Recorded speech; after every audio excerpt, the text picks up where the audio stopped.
मुरंबा या मालिकेच्या आजच्या भागामध्ये आपल्याला पाहायला मिळणार आहे अभि अक्षयच्या अंगावर गेलेला आहे. अक्षयचं लग्न रेवाबरोबर होतंय ही गोष्ट त्याला अजिबात पटत नाहीये आणि अक्षयला काहीच का आठवत नाहीये. या गोष्टीमुळं त्याला अक्षयचा खूपच राग येतोय. पण थोड्याच वेळात सर्वजण त्याला थांबवतात आणि अभि हसायला लागतो आणि म्हणतो, "मी पण तुझी गंमत करत होतो. तुला काय वाटलं हे सगळं सिरियसली होतं का?" तर हे अजिबात सिरियसली नव्हतं असं तो बोलत असतो.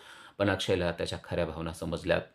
तर इकडे रेवाने पाणीपुरीच्या पाण्यामध्ये वाईन मिसळलेले आहे आणि त्यामुळं सर्वजण नशेत आहेत. दारूमुळे सर्वांना चांगलीच नशा चढलेली आहे. विशेषतः रमा, सीमा आणि जान्हवी यांनाही दारू चढलेली आहे आणि त्या एकमेकींशी बोलत आहेत.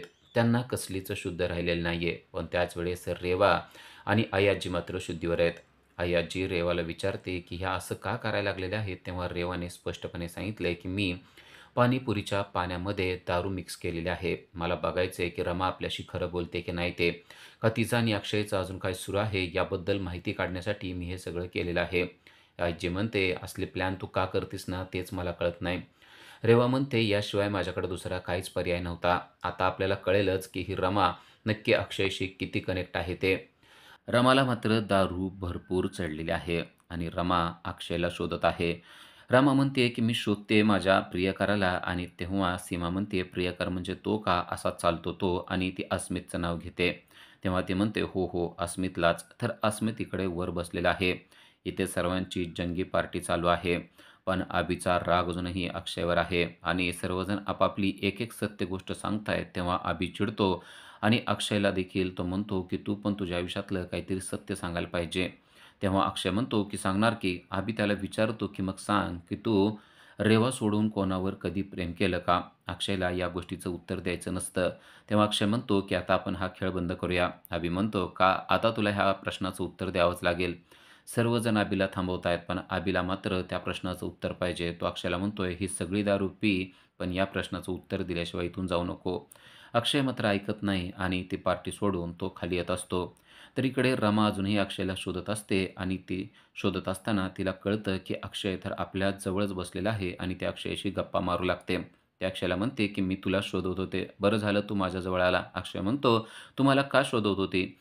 ती म्हणते, की "मला तुझ्याबरोबर बसायचंय, तुझ्याबरोबर गप्पा मारायच्यात." पण तेवढ्यात अक्षय तिथून गायब होतो. तेव्हा तिला कळतं, की अक्षय इथं नव्हताच. आपल्याला तो आल्यासारखा फक्त वाटत होता. त्यानंतर तिला खुर्चीवर बसलेला अक्षय दिसतो आणि ती त्याच्याजवळ जाते आणि म्हणते, की "तू तिकडं होता, आता तू इकडं आला. तू इकडं-तिकडं का करतोय? मला तुझी आठवण येतेय ना. मला तुझ्याशी बोलायचंय, तुझ्याजवळ बसायचंय, तुझ्याबरोबर गप्पा मारायच्यात. इथंच बस ना. मगाशी मला तू इकडं दिसला होता आणि आता परत तिकडे गेला." असं म्हणते. तोपर्यंत अक्षय तेथूनही गायब झालेला तिला दिसतं आणि तिला कळतं, की अक्षय काही खरा-खरा आपल्यासमोर येत नाहीये. अक्षय आल्याचे आपल्याला फक्त भास होत आहेत आणि आता ती अक्षयच्या रूममध्ये पोहोचलेली असते. अक्षय तेथे देखील आलेला असतो. पण आता इथं खरोखरच अक्षय आलेला असतो. अक्षय तिला विचारतो, की "तू या रूममध्ये काय करतेयस?" तेव्हा ती म्हणते, की "तू खरा-खरा नाहीयेस, तू खोटा आहेस." तो म्हणतो, "असं का बोलतेस? मी खराच आहे, खोटा नाहीये मी." ते म्हणते, "आत्तापर्यंत तू गायब होत होतास, आता गायब होऊन दाखव." अक्षय म्हणतो, "तुला काय झालंय?" ती म्हणते, "मला पाणीपुरीचं पाणी चढलेलं आहे." अक्षय म्हणतो, "आत्ताच्या आत्ता बाहेर हो, नाहीतर खूप मोठा घात होईल."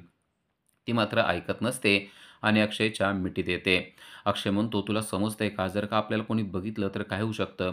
तेव्हा रमा त्याला म्हणते, "आता जे व्हायचंय ते होऊ दे, पण तू मला एक वचन दे, की तू माझ्याशी पुन्हा एकदा थाटामाटात छान लग्न करशील. आपलं पहिलं लग्न झालं होतं, पण तेव्हा तुला मी नको होते. आता तुला मी पाहिजे आहे, त्यामुळे तू मला हे वचन देणं गरजेचं आहे." आणि तेव्हा पाठीमागून सीमा आलेली असते. सीमा देखील अक्षयला म्हणते, की "तू तिच्याशी लग्न केलंच पाहिजे." अक्षय म्हणतो, "आई, पण आपलं ठरलं होतं ना, की आपण हिच्यापुढं काही बोलायचं नाही." पण आता सीमा देखील नशेत असते आणि ती म्हणते, "नको, मला हीच सून पाहिजे. मला दुसरं काही सांगू नको." तेव्हा अक्षय देखील या दोघींमध्ये सहभागी होतो आणि आईला म्हणतो, की "तू म्हणतीस ना, अगदी तसंच होईल. जेव्हा ह्या सगळ्या गोष्टी सॉर्ट आउट होतील ना, तेव्हा मी रमाशी थाटामाटात लग्न करेल." आणि त्यानंतर रमा आणि सीमा दोघी येऊन बाहेर नाचायला लागतात. उद्याच्या भागामध्ये आपल्याला पाहायला मिळतं, की अय्याजी या दोघींना पाहते आणि त्या दोघींना खवळायला लागते. तरी देखील त्या ऐकत नसतात आणि नशेत नाचत असतात. तेव्हा घरातले सगळेच सदस्य त्यांच्या आनंदात सहभागी होतात आणि सर्वजणच डान्स करायला लागतात.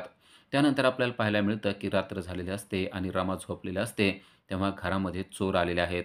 चोरांच्या आवाजाने रमा जागी झालेली आहे आणि चोर म्हणून ती ओरडणार असते. तेवढ्यात चोर तिच्या जवळ आलेला आहे आणि तिला चाकू दाखवलेला आहे. दुसरा चोर पहिल्या चोराला म्हणतोय, की तिच्यावर चाकू चालव कारण तिने आपल्याला पाहिलेलं आहे.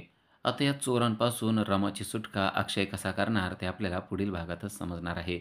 अशाच अपडेट्ससाठी आजच आमच्या चॅनलला सबस्क्राईब करा. थँक